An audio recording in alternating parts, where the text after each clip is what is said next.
জনগণ যেখানে ইশারা করবে পারস্যের মিসাইল ঠিক সেখানেই আছড়ে পড়বে। IRGC aerospace commander brigadier general Seyed Majid মুসাভির এই নতুন বার্তা পেন্টাগনের সব ছক এখন তছনছ করে দিচ্ছে।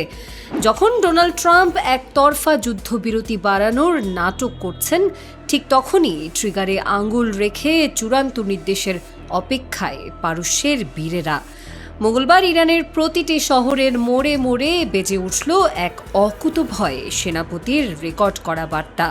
ব্রিগেডিয়ার জেনারেল মজিদ মুসাভি স্পষ্ট জানিয়ে দিলেন, গত 40 রাত যারা মিসাইল লঞ্চারের সামনে পাথর হয়ে দাঁড়িয়ে বিশ্বশক্তির দম্ভ চূর্ণ করেছে, তারা আজ চূড়ান্ত যুদ্ধের জন্য প্রস্তুত। জেনারেলের বজ্র কঠিন হুঙ্কার, আমরা আজ আপনাদের কাছে নতুন শপথ করছি, এবার যদি শত্রু সামান্যতম সীমা লঙ্ঘন করে তবে জনগণের নির্দেশিত লক্ষ্যবস্তুতেই হবে আমাদের পরবর্তী আঘাত। হুঙ্কার কেবল ওয়াশিংটন বা তেল আবিবের বিরুদ্ধেই নয়, হুঁশিয়ারি দেওয়া হয়েছে সেই সব প্রতিবেশীদেরও যারা নিজেদের মাটি মার্কিন দস্যুতার জন্য ছেড়ে দিচ্ছে। মুসাভির বার্তা স্পষ্ট, যদি দক্ষিণের প্রতিবেশীরা তাদের ভূখণ্ড আর সম্পদ আমেরিকার হাতে তুলে দেয় ইরানকে আক্রমণ করতে, তবে পশ্চিম এশিয়ায় তেল উৎপাদনের দিন চিরতরে শেষ হয়ে যাবে। আজ বুধবার মাঝরাতে শেষ হচ্ছে 2 সপ্তাহের যুদ্ধবিরতি। ট্রাম্প সময় বাড়ানোর ঘোষণা দিলেও তেহরানের রহস্যময় নীরবতা দিচ্ছে বড় কোনো ঝড়ের পূর্বাভাস। জেনারেল মুসাভির এই মরণপণ শপথ কি পারবে মধ্যপ্রাচ্যের মানচিত্র বদলে দিতে?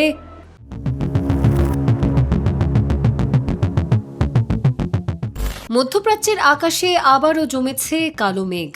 যুদ্ধের দামামা থামলেও থামেনি উত্তেজনার আগুন। আর এই অগ্নিগর্ভ পরিস্থিতিতে নতুন নাটকীয় মোড় এনে দিয়েছেন মার্কিন প্রেসিডেন্ট ডোনাল্ড ট্রাম্প। মঙ্গলবার এক ঘোষণায় তিনি দাবি করেন, পাকিস্তানের অনুরোধে ইরানের সঙ্গে যুদ্ধবিরতি অনির্দিষ্টকালের জন্য বাড়ানো হয়েছে। তবে তাসনিম নিউজ এজেন্সির বিভিন্ন সূত্র থেকে পাওয়া তথ্য অনুযায়ী ইরান যুদ্ধবিরতি বাড়ানোর কোনো অনুরোধই জানায়নি। ট্রাম্পের এই দাবি পুরোপুরি একতরফা, বাস্তবতার সঙ্গে যার মিল খুঁজে পাওয়া দায়। বিশ্লেষকরা বলছেন, ঢাকের চেয়ে শাকের দাম বেশি।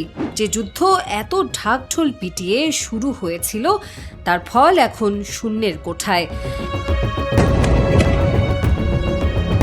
ইরানের দৃঢ় অবস্থানের সামনে যুক্তরাষ্ট্র যেন নাচতে না জানলে উঠান বাঁকা বলে দোষ চাপানোর পথেই হাঁটছে। ট্রাম্পের এই যুদ্ধবিরতি ঘোষণা অনেকের চোখে গাছে কাঁঠাল গোফে তেল, অর্থাৎ বাস্তবতা না বুঝেই আগে ভাগে সাফল্যের গল্প শোনানোর চেষ্টা। ইরানের নিরাপত্তা মহল মনে করছে, যুদ্ধক্ষেত্রে সুবিধা না পেয়ে যুক্তরাষ্ট্র এখন কৌশলের খেলা খেলতে পারে। বাইরে শান্তির কথা বললেও ভেতরে ভেতরে ইসরায়েলকে দিয়ে নতুন উত্তেজনা তৈরির আশঙ্কা উড়িয়ে দিচ্ছে না তেহরান। ইরানি কর্মকর্তারা স্পষ্ট বার্তা দিয়েছেন, যে কোনো গোপন আগ্রাসনের জবাব কঠোরভাবেই দেয়া হবে।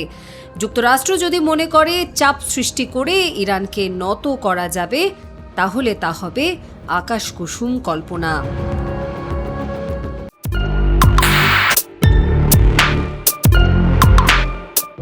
ওমান সাগরের নীল জলরাশি এবার আগুনের কুণ্ডলিতে পরিণত হতে যাচ্ছে। ব্রিটিশ মেরিটাইম ট্রেড অপারেশনসের সর্বশেষ রিপোর্ট পেন্টাগনের জেনারেলদের রাতের ঘুম কেড়ে নেয়ার জন্যই যথেষ্ট। কোনো ধরনের রেডিও সতর্ক বার্তা নয়, সরাসরি গোলা বর্ষণ। দরিয়ায় মার্কিন আর ব্রিটিশ শক্তির এই চরম অপমানের নেপথ্যে কোন মহাপ্রলয়ের সংকেত দিচ্ছে তেহরান? বুধবার সকালে ওমান উপকূলের 15 নটিক্যাল মাইল উত্তর পূর্বে ঘটে গেল এক রুদ্ধশ্বাস ঘটনা। ইউকে এমটিওর তথ্য অনুযায়ী একটি বিশাল কন্টেইনার জাহাজকে আচমকা ঘিরে ধরে আইআরজিসির গানবোট। কোনো ধরনের যোগাযোগ বা চ্যালেঞ্জ ছাড়াই শুরু হয় বৃষ্টির মতো গোলাবর্ষণ। আইআরজিসির এই ঝটিকা অভিযানে লণ্ডভণ্ড হয়ে গেছে জাহাজের নিয়ন্ত্রণ কক্ষ। পেন্টাগনের নাকের ডগায় এই দুর্ধর্ষ অপারেশন বিশ্বকে এক নতুন নৌযুদ্ধের দ্বার প্রান্তে দাঁড় করিয়ে দিয়েছে। বিশ্লেষকরা বলছেন, ইরানের এই সরাসরি আঘাত কেবল একটি জাহাজকে লক্ষ্য করে নয়, বরং এটি ওয়াশিংটন আর লন্ডনের জন্য একটি কঠিন হুঁশিয়ারি। সাগরে মার্কিন দস্যুতার জবাবে ইরান যে এখন আর রক্ষণাত্মক নয়, বরং সরাসরি আক্রমণাত্মক, তাহারে মজ্জায় টের পাচ্ছে ব্রিটিশ এবং মার্কিন নেভি। যদিও এই হামলায় কোনো প্রাণহানি হয়নি, তবে জাহাজের অবকাঠামোগত ক্ষয়ক্ষতি বলে দিচ্ছে পারস্যের সিংহরা এখন যে কোনো মুহূর্তেই দরিয়াকে নরক বানিয়ে দিতে সক্ষম। ট্রাম্পের ব্লকেড বনাম ইরানের গোলা বর্ষণ, শেষ পর্যন্ত জয়ী হবে কে?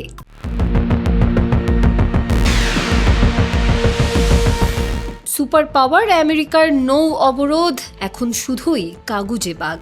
পেন্টাগনের নাকের ডগা দিয়ে একের পর এক তেলবাহী দানব নোঙর করছে বন্দরে। ট্রাম্পের ইশারায় চলা এই তথাকথিত নেভাল ব্লকেড এখন ইতিহাসের সবচেয়ে বড় কৌতুক। রোববার ওমান সাগরে ইরানি কার্গো জাহাজ তুস্কার ইঞ্জিন রুমে গোলাবর্ষণ করে মার্কিন মেরিনরা। ট্রাম্প একে বড় সাফল্য বলে দাবি করলেও বাস্তবতা বলছে ভিন্ন কথা। পেন্টাগনের এই উন্মত্ত দস্যুতার মাঝেই একটি ইরানি সুপার ট্যাঙ্কার ২০ লাখ ব্যারেল অপরিশোধিত তেল নিয়ে নির্বিঘ্নে ফিরে এসেছে খারাক দ্বীপে। tanktrackers.com এর রিপোর্ট বলছে, ট্রাম্পের প্রতিদিন $500 মিলিয়ন ক্ষতির দাবি স্রেফ গালগল্প ছাড়া আর কিছুই নয়। বরং চীন আর ভারতের শোধনাগারগুলো এখন ডলারের বদলে ইউয়ানে পেমেন্ট করে হোয়াইট হাউসের অর্থনৈতিক মরণ ফাঁদকেই অকেজো করে দিচ্ছে। তেহরান এখন আর কোনো কূটনৈতিক দ্বিধাই নেই। তারা স্পষ্ট জানিয়ে দিয়েছে, এই প্রণালীর ট্রাফিক নিয়ন্ত্রণ এবং শাসন এখন সম্পূর্ণ তাদের সার্বভৌম এখতিয়ার। মার্কিন দম্ভকে তুড়ি মেরে উড়িয়ে দিয়ে ইরান যেভাবে চীনের সাথে নতুন অর্থনৈতিক বলয় করছে, তাকে তবে ডলারের একচ্ছত্র রাজত্ব অবসানের শুরু।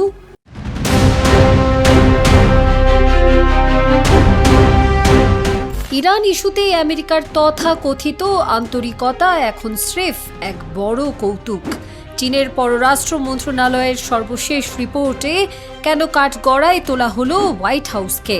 পারস্যের পরমাণু সংকটের জন্য বেইজিং যখন সরাসরি আঙ্গুল তুলছে আমেরিকার দিকে, ঠিক তখনই সময় এসেছে বিশ্ব ব্যবস্থায় ওয়াশিংটনের একচ্ছত্র আধিপত্যের অবসান ঘটানোর।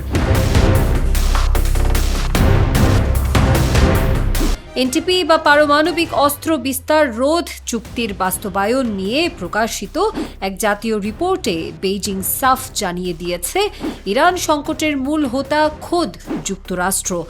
2018 সালে পরমাণু চুক্তি থেকে ওয়াশিংটনের একতরফা প্রস্থানই আজকের এই অস্থিতিশীলতার রুট কজ বা প্রধান কারণ। চীনের দাবি, আলোচনার টেবিলে বসার আগে আমেরিকাকে ন্যূনতম আন্তরিকতা দেখাতে হবে। বেইজিংয়ের আক্রমণ কেবল চুক্তিতেই সীমাবদ্ধ থাকেনি। ইরান অভিমুখে মার্কিন আর ইসরায়েলি বাহিনীর সামরিক আগ্রাসনকে আন্তর্জাতিক আইনের চরম লঙ্ঘন বলে আখ্যা দিয়েছে চীন। ড্রাগনের এই অকপট স্বীকারোক্তি তেহরানের সার্বভৌমত্বের লড়াইয়ে এক নতুন গতির সঞ্চার করবে। চীনের এই সরাসরি পক্ষাবলম্বনই মধ্যপ্রাচ্যে আমেরিকার শেষ চিহ্নটুকু মুছে দেবে।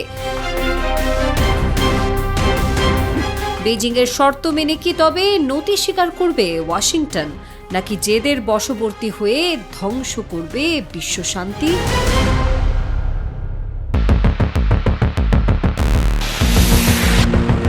তেহরানের রাজপথ এবার আগ্নেয়গিরির মুখে দাঁড়িয়ে। আবাসিক এলাকা থেকে ব্যস্ত শহর, সর্বত্রই এখন শুধু মিসাইল আর ড্রোনের ছড়াছড়ি। ডোনাল্ড ট্রাম্প যখন হোয়াইট হাউসে বসে যুদ্ধবিরতি বাড়ানোর নীল নকশা করছেন, ঠিক তখনই হিজবুল্লাহর পতাকা নিয়ে রাজপথে নেমে এলো আইআরজিসি। তেহরান, কেরমান আর আরাকের মতো প্রধান শহরগুলোর জনবহুল এলাকায় প্রকাশ্যে সাজিয়ে রাখা হয়েছে আইআরজিসির একের পর এক বিধ্বংসী মিসাইল। নেই কোনো নিরাপত্তা বেষ্টনী, নেই কোনো সুরক্ষা ব্যবস্থা। সাধারণ মানুষের বসত বাড়ির ঠিক পাশেই যমদূতের মতো দাঁড়িয়ে থাকা এই মারণাস্ত্রগুলো কি তবে ট্রাম্পের যুদ্ধবিরতি ঘোষণার পাল্টা জবাব? অ্যান্টি ইউএস স্লোগানে প্রকম্পিত রাজপথই ওয়াশিংটনের আধিপত্যের চূড়ান্ত পতনের দলিল। বিশেষজ্ঞরা বলছেন, ট্রাম্পের যুদ্ধবিরতি সম্প্রসারণের ঘোষণার ঠিক আগ মুহূর্তে এই প্রদর্শনী মোটেও কাকতালীয় নয়। এটি ওয়াশিংটনের জন্য তেহরানের এক স্পষ্ট আল্টিমেটাম। হিজবুল্লাহর পতাকা আর সরাসরি আমেরিকা বিরোধী হুঙ্কার বলে দিচ্ছে, তেহরান এখন আর আলোচনার টেবিলে নয়, বরং রণক্ষেত্রের শক্তিতে বিশ্বাসী। আবাসিক এলাকায় মিসাইল সাজিয়ে ইরান বিশ্বকে দেখাতে চায় যে তাদের প্রতিটি নাগরিক এখন এক একজন লড়াকু সৈনিক।